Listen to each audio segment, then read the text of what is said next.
It's time for the 1430 Connection on 1430 WNAV and 99.9 FM, spotlighting news, newsmakers, and important community issues. Now, with this week's edition of the 1430 Connection, here's WNAV news anchor Donna Cole.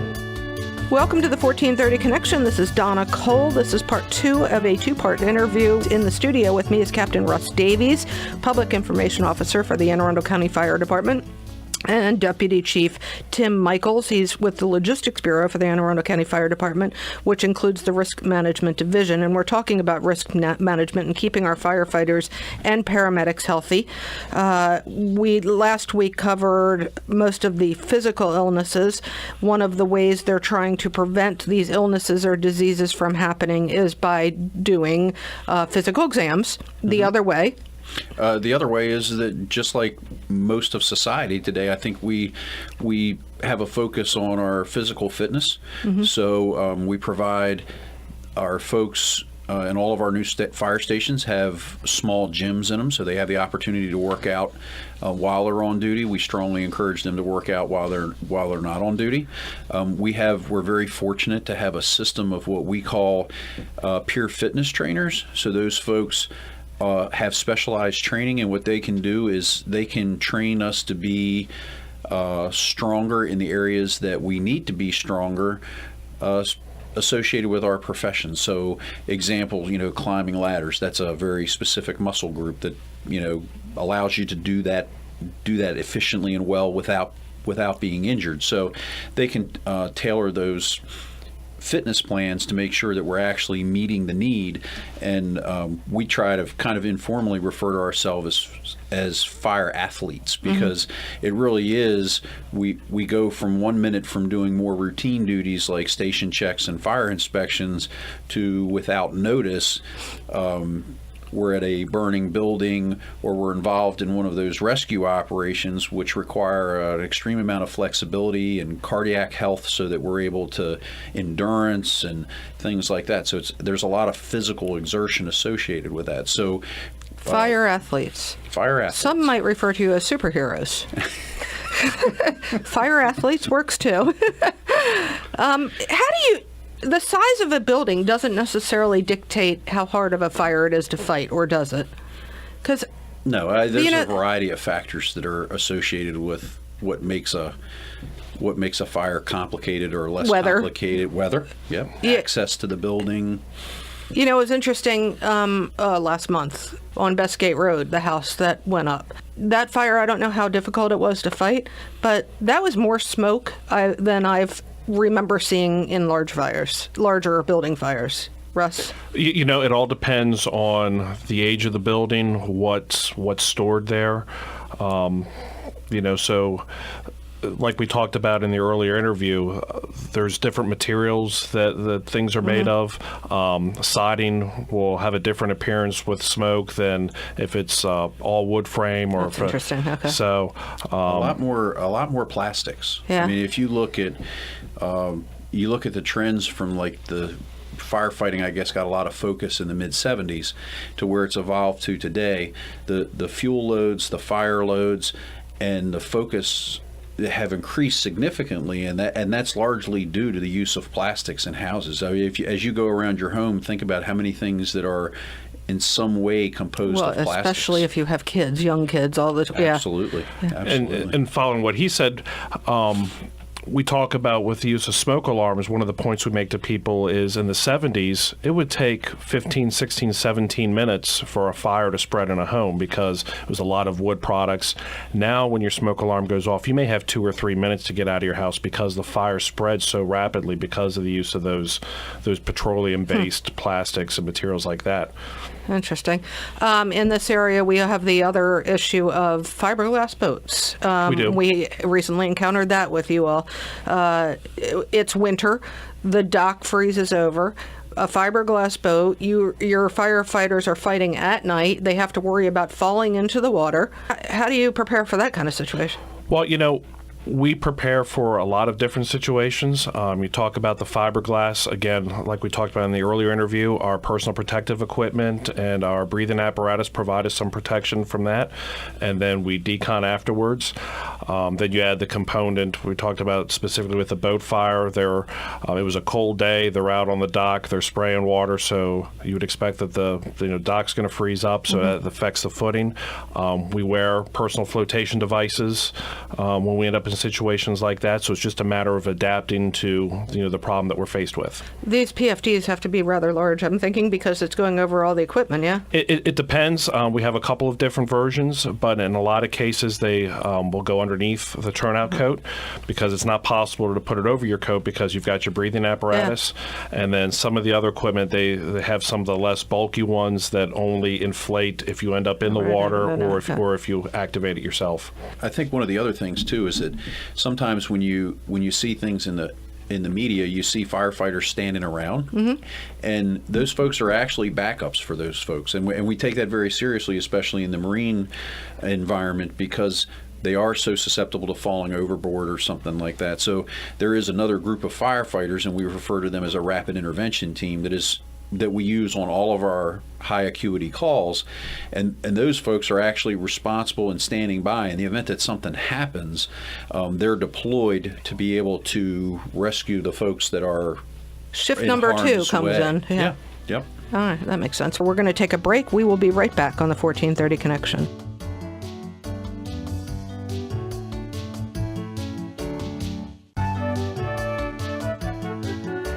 Welcome back to the 1430 Connection. I'm Donna Cole. In the studio with me today is Captain Russ Davies from the Anne Arundel County Fire Department and Deputy Chief Tim Mikules, also from the Anne Arundel County Fire Department. We've talked about heart, lung, vascular issues, cancer, the diseases that plague or illnesses that plague firefighters that are inherent with what they do.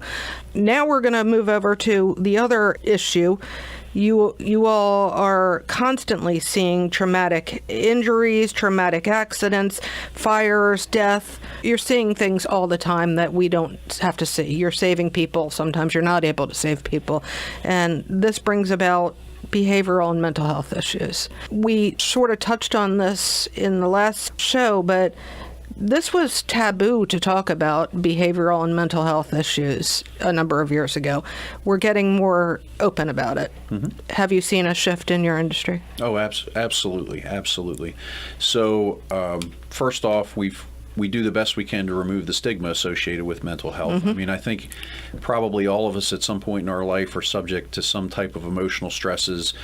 Certainly that's complicated for folks in emergency services, police, fire, because of the things that we do see, and we've tried to be very proactive about addressing those issues. So we used to focus, the way it kind of evolved was we used to focus solely on those events that you talk about, where you see these very graphic tragedies that our folks have to somehow try to process, and those are certainly important, but we try to look at it more globally, because if you're well rested and things are good at home and you're healthy, the chances are that when you're exposed to those things that you'll process them better and you'll have less issues. So we have moved, we still have that same, we call it a critical incident stress team. We still have people available to handle those critical incidents as they occur when folks are exposed to them. Available. Does that mean they're automatically sent to you or no? They're not automatically sent, but they're immediately available. So every shift we have somebody that's available, and when one of our officers recognizes that this is an incident where that can be helpful, then they contact us and we send our folks out immediately. So it's somebody else saying this might be helpful. It's not the person that was exposed to a death or multiple deaths that says, because it's not necessarily are those people going to recognize that. Well, keep in mind that our entire department has had stress first aid training, and keep in mind with the shift that we work, we're with the people we work with 25 or 30% of our lives, so they become a second family.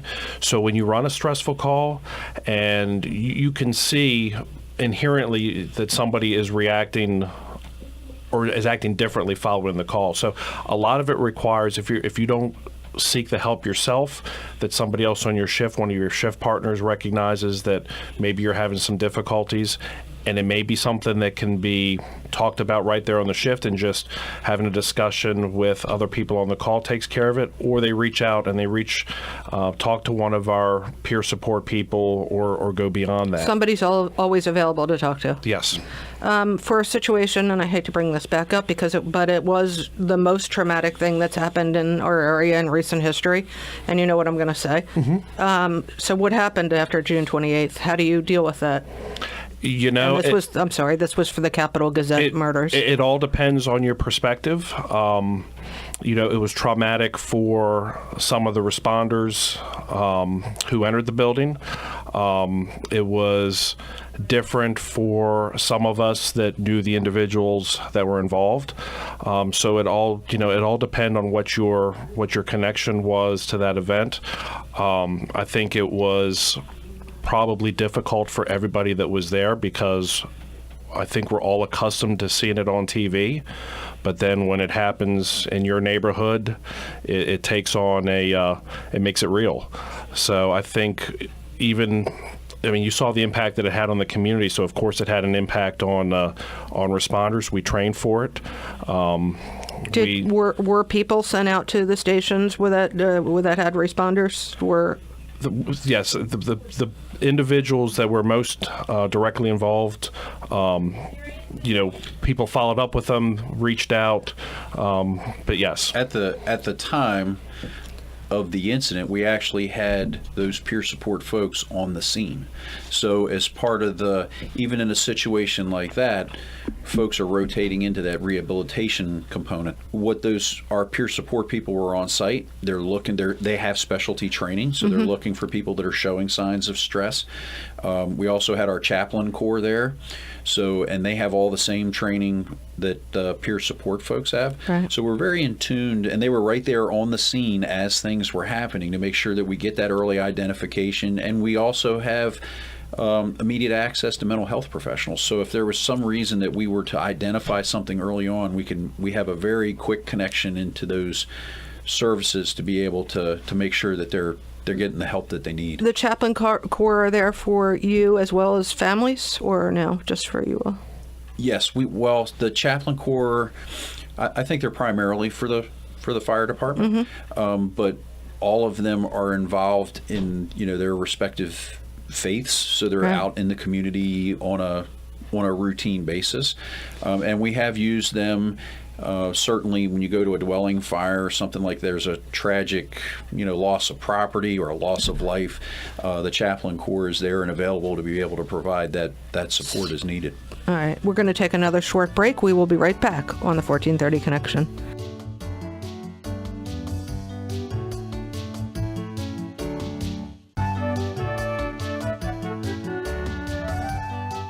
Welcome back to the 1430 Connection. I'm Donna Cole. In the studio with me is Captain Russ Davies, PIO, Public Information Officer for the Anne Arundel County Fire Department, and Deputy Chief Tim Mikules, Logistics Bureau, which includes Risk Management Division for the Anne Arundel County Fire Department.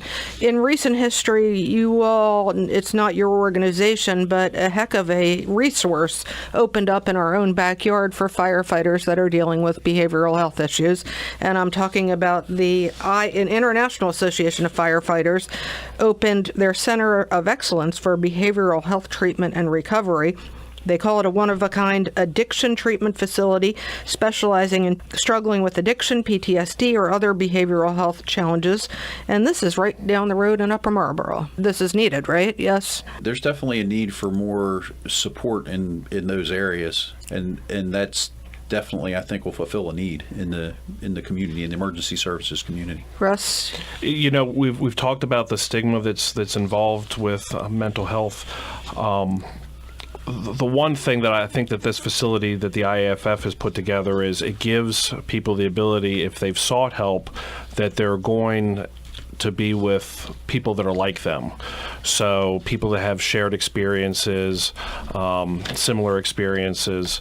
So it's definitely fills a need. I haven't had an opportunity to visit it, but from what I've heard about it, it sounds like it's going to fill a very important need. Peer support within Anne Arundel County Fire Department, how much is that playing a role currently with firefighters being able to go to another firefighter or paramedics to somebody and saying, hey, can we talk? There's somebody who's designated for that. Mm-hmm. So we actually have about 45 folks that are trained, both career volunteer and includes the chaplain corps, that provide that peer support. So like Captain Davies referred to, we're together all of the time. If we recognize that there's something that just doesn't seem right, or we're aware that somebody's maybe struggling with an issue, they can reach out to these specially trained folks, and they're able to kind of coach them and help them along and make them, one of the big things is to make them aware of the services that are available to them. So like we're very fortunate. All of the members of the county fire service have access to an employee assistance program. So that includes our volunteer folks, which is something that I'm very proud of, because that's not that way everywhere. Did you set this up? I did not. That's cool. It is cool program. Yeah. So, and like I said before, it's a lot of this. Our focus is to try to make and help folks along, so that in the event that they're subjected to these tragedies, that they're able to process them and deal with them in a healthy manner. And sometimes it's just a matter of the reassurance that the response they're having to a situation is normal. We're human like everybody else is.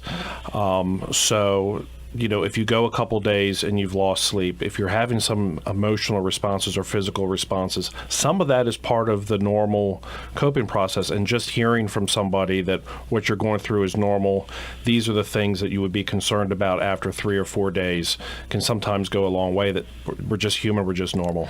The people that we don't often think about, but they are very much associated with you, and Jane Schlegel, our news director here, and I were out at the dispatch center not so long ago, 6 months ago. The dispatchers. Are they part of this? They are. In most cases, they're civilian employees, fire communications operators. But yes, they're also part of this. One of the goals for the peer support is for there to be somebody for everybody. For example, a firefighter may not feel comfortable going to talk to a deputy chief about their problems. So we try to have the peer support group covers different ranks, different positions in the fire department. So they would also have somebody that they would be able to talk to. Thank you both for joining me. It's an important topic. We need to keep you all safe because you are keeping us safe. Well, thanks for inviting us. Thanks you for having us. This is Donna Cole. This is 1430 Connection. We will see you next week.